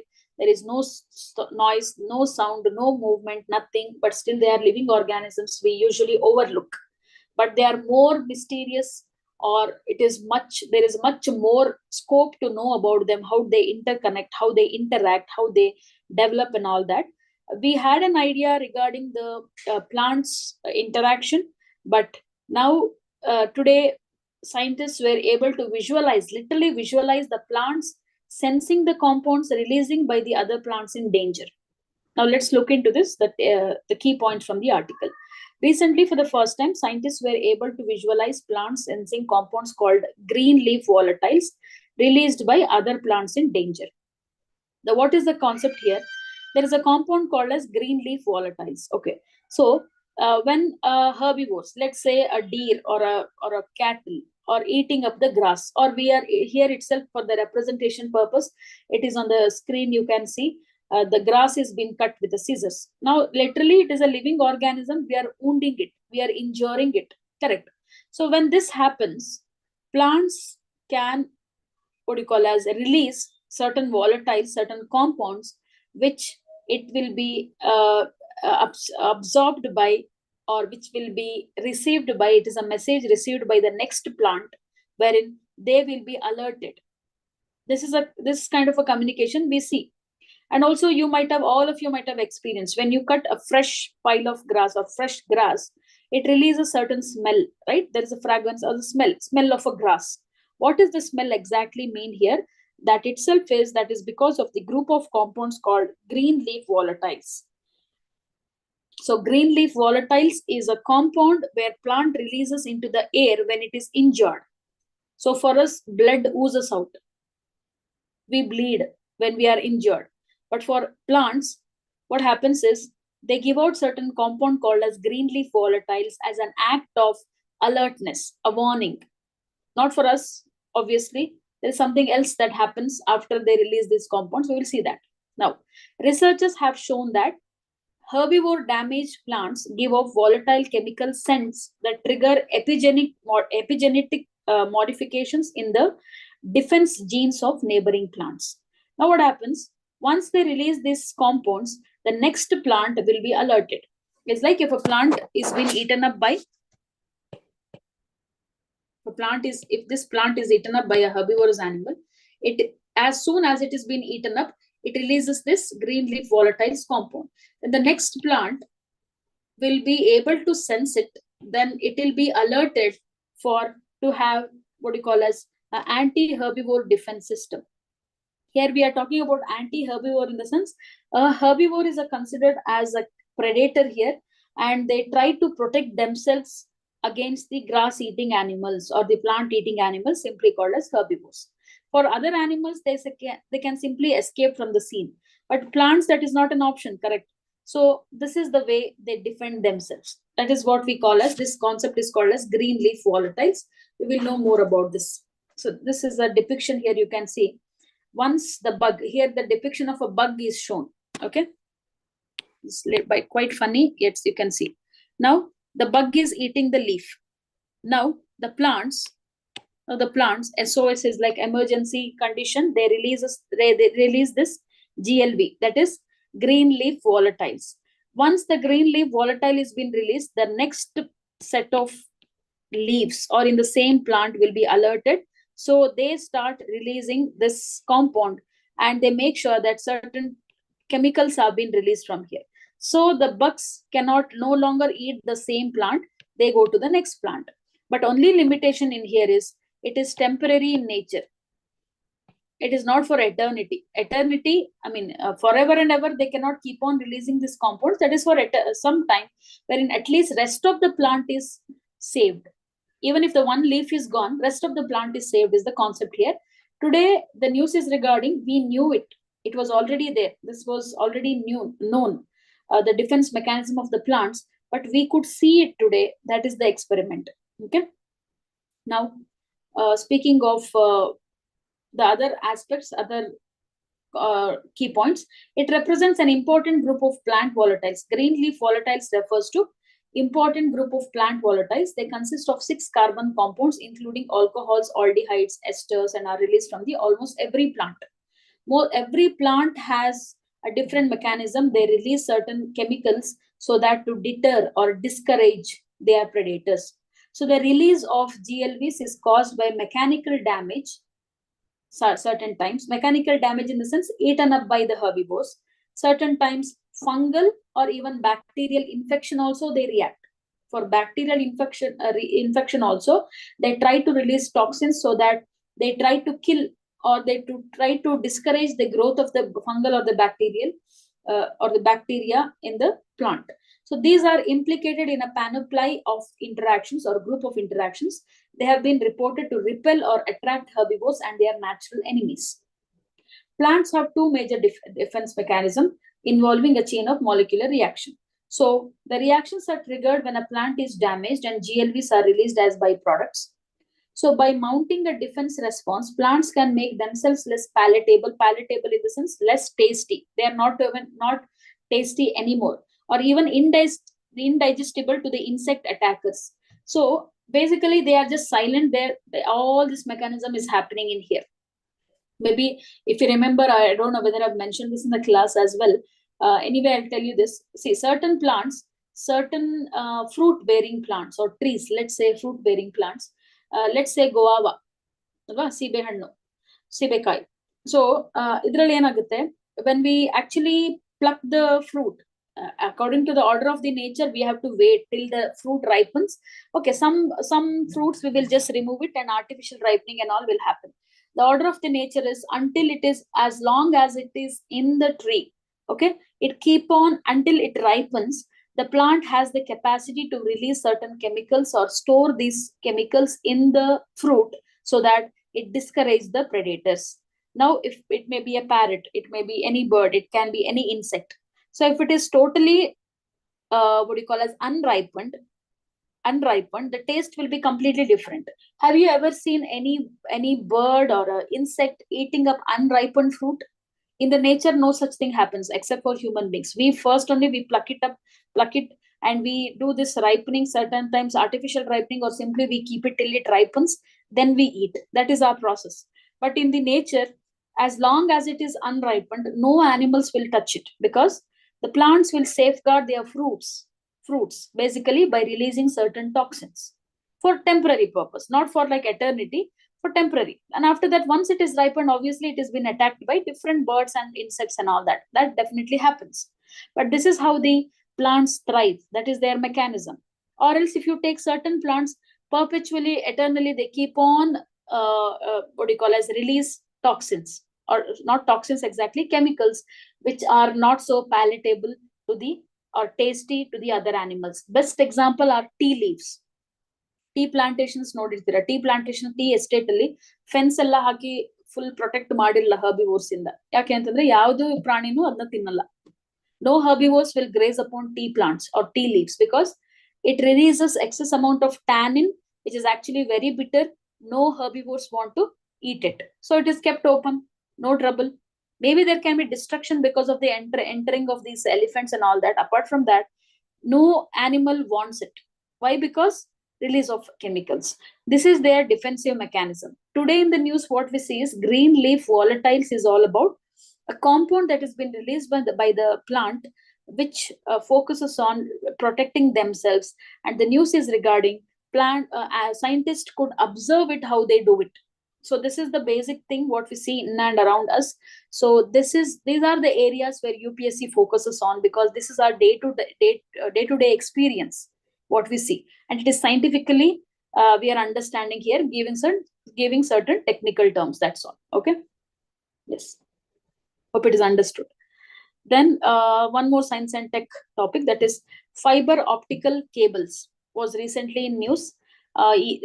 This regarding optical cables, questions have been asked very long back.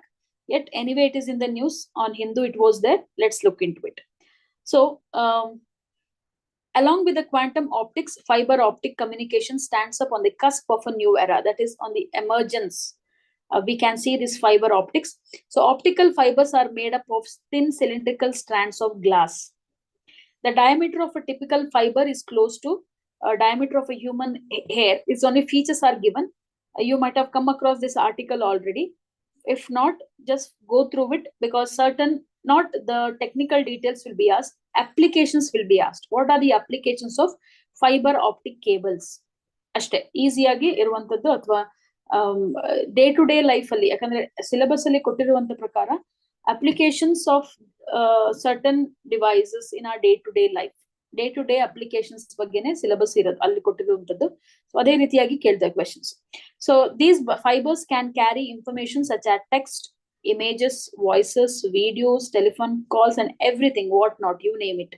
Today, especially during the COVID time, pandemic era, internet was the only means for us to communicate or everything. So how it helped us, like we usually overlook, but this was possible because of this optical fiber or fiber optical cables, where it carries information such as text, images, voices, video call, whatnot, across large distances almost at the speed of light, right? That is what these fiber optical cables do. And as it is given in the article, there are chances general science based questions, there is a possibility. To what level they can ask is, on what principle this fiber optical cable works. So these cables work basically on the principle of total internal, so there's no gap here, let me make it clear. This is total internal reflection, TIR anta kariತೀವಿ. Best example for total internal reflection is diamond. Diamond shines in such a way because of when the light enters, because total internal reflection in the sense, in your school days you might have studied, this is a depiction of total internal reflection. When the light enters, it touches, it moves in this pattern. Because of this pattern, as it moves, this is one of the properties of light, what we call as total internal reflection. So we have this refraction, right? Refraction is bending of light wave. Reflection is reflecting itself, moving from one object or one medium to another. And when we speak of total internal reflection within the object. So this is the principle we follow inside these cables, or we can identify in these cables. So the signals encoded as electromagnetic waves can be fed into one end of an optical fiber, and they will reflect and bounce many times between the glass walls as they traverse or travel several kilometers, bearing the information in the signals. So they are encoded as electromagnetic waves. If you have learnt in your general science classes regarding total internal reflection, electromagnetic waves, that is the concept. Idkinta beyond, idinna meeri kelala, at least a word gottirbeku. So fiber optical or optical fibers worked on a principle of total internal reflection. Okay, that is how the information is also being traversing or travels. So nowadays glass fibers are manufactured using the fiber drawing technique. First, a thick glass rod called preform of high purity and an engineered refractive index profile is prepared using chemical vapor decomposition. So need not worry about this technical terms. Remember this one. And this optical fibers. So possibilities, one is regarding general science, basic science kelbodu, or else there is a chance regarding applications. What are their applications today? Fiber optics technology is used in which field, or what are the various areas fiber optics technology is being used? In telecommunication, medical science, laser technology, and sensing. And obviously optical fibers are used in the development of communication. Today we are able to communicate within or at the distance of thousands of kilometers. That is because of this fiber optics technology, as the information moves, as how the light moves, okay, at the speed of light. So this is the takeaway from this article. Moving on, places in news. So recently Golan Heights was in news. The news is regarding what you call as the ongoing war that is happening Israel and Gaza, and in the Gaza. So what is the various countries' stance on this particular issue? Especially India has voted in favor of draft resolution in the UN General Assembly that expressed deep concern over Israel not withdrawing from the Golan Heights. Now, India has voted in favor of a draft resolution wherein there is a deep concern already. that in Israel has been or in Israel's occupation in Golan Heights in this particular region, and many countries have voted in favor of this resolution. We should not, or there is a concern why Israel is not withdrawing from Golan Heights. So India is talking on it. Okay. So apart from India, there are other countries also voted in favor. Same favor. Favor here we are talking about the deep concern. Okay. So Bangladesh, Bhutan, China, Malaysia, Maldives, Nepal, Russia, many countries, all these countries have voted recently. Now the question can be regarding some of the historical perspective, world history, it can be asked, or the place itself, from the geographical perspective itself. Golan Heights, its peripheral areas, in and around areas can also be asked. So we'll see that, and mapping, basic mapping, we will look into it. So Golan Heights, as you can see in the map here, it's a rocky plateau in southwestern Syria. So it is on the western side of Syria, as you can see on the map. Okay. About 60 kilometers southwest of the capital, Damascus. So we have this on the western side of Syria. That is the location. You can remember, Jordan comes to the south, Lebanon in the north, Israel in the west, to the Golan Heights I'm talking about. So we have the water body, that is Sea of Galilee.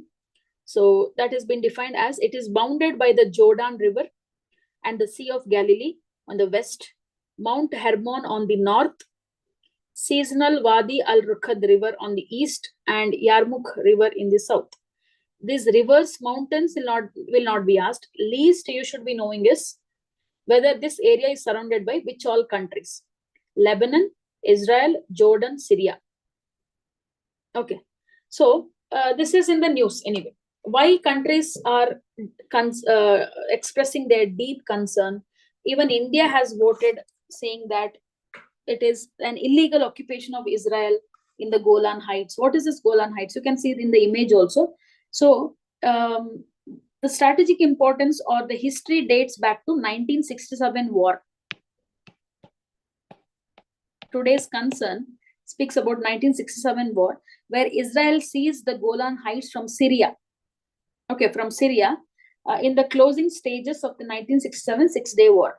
So already we know that Israel and this Gaza, this thing is going on. In the ongoing issue, this is the dispute between Israel and Syria, basically. The war that took place, or the Six-Day War, we call it a Six-Day War, that took place between Israel and Syria, where Israel seized the Golan Heights. Now, most of the Syrian Arab inhabitants fled the area during the conflict. The Syrian Arab people who lived in Golan Heights left the place. So finally, an armistice line was established, and the region came under Israel military control. And then Israel began to settle the Golan. Now, armistice is a idea wherein they come to a condition wherein one country poses conditions on the other country, and now Israel has a military control in this region, in the Golan Heights. Then later also in 1973, Syria tried to retake this Golan Heights. Okay, in 1973. Though it happened, it tried, but it inflicted heavy loss actually on Israel forces, and the surprise assault was thwarted. Again, it was a surprise assault by Syria, and Israel occurred loss in bounty, or in a heavy loss. So then again, the assault was again thrown back by the Israel on Syria. Now, both the countries signed an armistice again in 1974.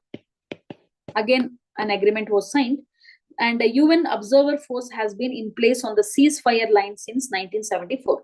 There is a ceasefire line between, or in this region, wherein Israel and Syria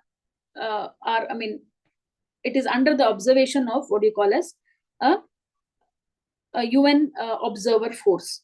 It has already been installed there. Then again, Israel, what happened? Israel unilaterally annexed the Golan Heights in 1981. Again, the occupation of Israel in Golan Heights. Now, as of now, in the Golan, there are 30 Israeli settlements in Golan, and the settlements are considered illegal see, Israel has taken up this settlement in Golan, but according to UN resolution, because finally UN had to come in between, and it has made sure that there is a ceasefire wherein this part of the region will be under supervision or observation under UN. But the thing is, 30 Israeli settlements are seen in Golan, which is actually under the international law, it is illegal. Now, about 20,000 Syrians, 20,000 Israelis live in Golan. So we have this occupation of both the people, Syrians as well as Israelites in this region. But why is this fight for, basically? Why do they want this Golan Heights? That is the question here. Okay, I told you about the history now. What is the strategic importance? Because the Syrian capital Damascus can be clearly seen from the top of the Golan Hills. From this region, Syrian capital, that is Damascus, can be seen. When it rains here, its water goes to the Jordan River, okay, Jordan River, which supplies water in dry areas. It is believed that this water supplies 1/3 of Israel's water. Water dispute is also there here. Apart from this, land is very fertile, which is very good for farming. It is like, see, every country bordering regions, there will be certain issues where when we speak about Jammu and Kashmir or LOC, LAC or Arunachal Pradesh, strategic importance will be there. Or maybe even when you consider the Pakistan border near Rajasthan, Gujarat, we have something called as Sar Creek. Sar Creek is the marshy area which has been guarded by the Indian army personnel as well as the Pakistani army people on either side. And this creek, it is simply a marshy area. Still it is protected, or still it is been under observation or under, what do you call it? It is considered as strategic importance because the resources it has. Because Sar Creek, the creek near the border between India and Pakistan is known, or it has a potential source of natural gas. So there will be one or the other reason for what do you call as such a strategic occupancy by the countries. Now Israel is also not leaving, Syrians are also not leaving, but still it is evident that Israel has the major dominant control over the Golan Heights. And when it was discussed in the recent UN General Assembly, many countries including India mentioned that why Israel is not withdrawing from Golan Heights, that was a deep concern expressed. Now from the exam perspective, look into Golan Heights as a place, as I showed you in the map here, and what do you call as that is what usually that is where the question will be asked. Or even you can see the Mediterranean Sea in and around the countries. Should be no. Okay, yes. Now from the defense part, we have this INS Kadmat. Recently it was in news. So it's an Indian Navy ship deployed to the North Pacific. It was deployed to the North Pacific recently. And it is an indigenous stealth anti-submarine warfare corvette. Corvette is one of the class in under Indian Navy. So it is a stealth anti-submarine warfare corvettes. So it is a second of 4 anti-submarine warfare corvettes built for the Indian Navy by the Garden Rich Shipbuilders and Engineers of Kolkata. So when we say indigenous, we have to give importance to whether it is Navy or defense or anything related to defense, missile, anything. Okay. So it was commissioned in the year 2016. The ship was inducted into the Eastern Naval Command of Indian Navy. And why it's such name? It is been named after the Kadmat Island of India's Lakshadweep Island. The main role of INS Kadmat is anti-submarine warfare to protect the ships in convoys and ports from the enemy submarine attacks. So we have a submarine, a corvette or a vessel in order to attack the enemy's submarine naval vessels. So that is the main idea here. The name is been derived after one of the islands of Lakshadweep. The news can be very simple. It is just the deployment of this naval vessel. But knowing the names of the vessels matter. You should be knowing about it. Okay. Maybe not in UPSC, in other central level exams, state level exams, there is a possibility. You should be knowing about it. So we have 4 anti-submarine warfare corvettes. Then exercise Milan was in news recently. So the next edition of Exercise Milan is scheduled to be held in February 2024. Why Milan is important? Because we will see how India has engaged its multilateral or bilateral relations with various countries because of this exercise. So it began in the year 1995 and has since significantly expanded in scope and scale to become the largest exercise held by India. So it was started with the participation, we are referring to Navy only here again. It was started with the participation of only 4 countries, Indonesia, Singapore, Sri Lanka, and Thailand. But today the participants have increased. Many countries are participating in this exercise, depending upon the complexity of the exercises as well. So it is a naval exercise that takes place in the Indian Ocean, basically.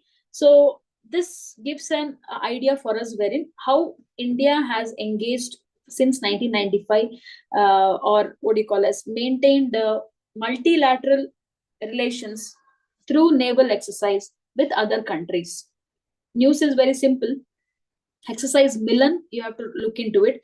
And we have one more term also mentioned in the article. We will see that. That is, what happens, why should we take such exercises? Now, originally conceived in consonance with India's Look East policy, right? Look East policy or Act East policy is what we have looked into. In 1995, it was Look East. Like, let us look into the Southeast Asian nations. Let us build relations with them. That was the idea. So this Milan is a concept by then. It was started or conceived or started by then and expanded in ensuing years with the government of India's Act East policy and security and growth for all the region. So there is an initiative called as Security and Growth for All in the region, that is Sagar initiative. Initially, it was Look East policy. Over the years, the Look East policy changed into Act East policy. And we have one more initiative called as Security and Growth for All in the region, that is called as Sagar initiative. Sagar initiative allows the participation of countries, especially friendly foreign countries we are talking about. For us, it is very evident. China and Pakistan, we do not consider them as friendly foreign countries. Friendly foreign countries means where we have trade relations, good bilateral relations. They have been invited for this, or they are the participants in this exercise Milan. That is why it is called as Milan. Milan is like what do you call as meeting. Correct. So what is the Sagar initiative?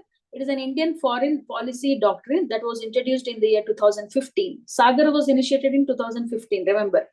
And Milan exercise was initiated in the year 1995. Okay. So Sagar initiative is an Indian foreign policy doctrine that was introduced in 2015. The aim of Sagar is to enhance cooperation and mutual trust between India and its neighborhood countries, particularly in the Indian Ocean region. So this is the main idea. Question can be asked on Sagar initiative rather than exercise Milan. If not, the question is not at all asked in prelims. Do not worry about it. If there's a question asked in mains, you can use this as an example. Exercise Milan or Sagar initiative, etc.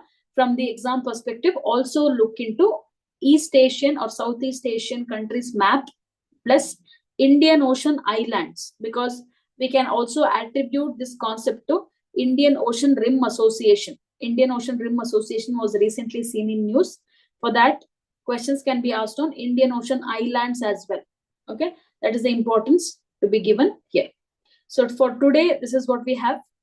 Okay, let me look into the questions. You have certain questions. Let me try answering it. If you have any queries, you can ask. Image is not clear. Okay. Pallavas Kadamba Mayura Varman. Okay. Prosopis julifera biodiesel agi enadru use ಮಾಡ್ಕೊಳ್ಬೋದಾ? Obviously. Actually, Prosopis julifera initially introduced as exotic species only. I told you the reason. But today, Prosopis julifera, today we have found out its economic value, and we are trying to, it is one of the plants where we can extract biodiesel, exactly, biodiesel. And it was also been asked in previous years. Not only Prosopis julifera, one more plant is there, Pongamia seeds, PONG.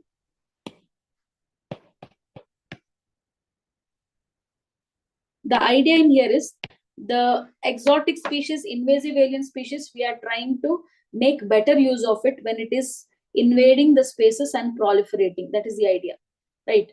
So even if water hyacinth also, if you consider water hyacinth is the what do you call? Water hyacinth is the invasive alien species in water bodies. But today in some of the states, especially West Bengal, Assam, and all that, so they are cutting off the stem of this and using in the textile industry. A fiber can be extracted from this plant, water hyacinth, that purple colored plant, where we can see throughout India from north to south and east to west. We can see this. So making better use of it is also an alternative to tackle the issue of invasive alien species. So as you asked, Prosopis julifera, which is an invasive alien species, can also be used as was a source of biofuel. That is right. Okay. Any other questions if you have? You can ask.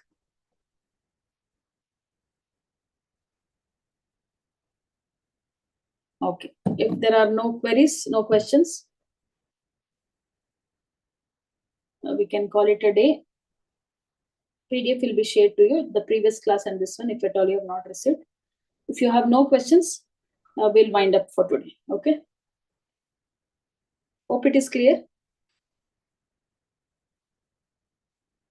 Environmental class, yes, is done, mostly done. What is being not covered will be covered in the current affairs class, possibly. I'll be coming back, we will see. Any topics left, we will look into it, okay?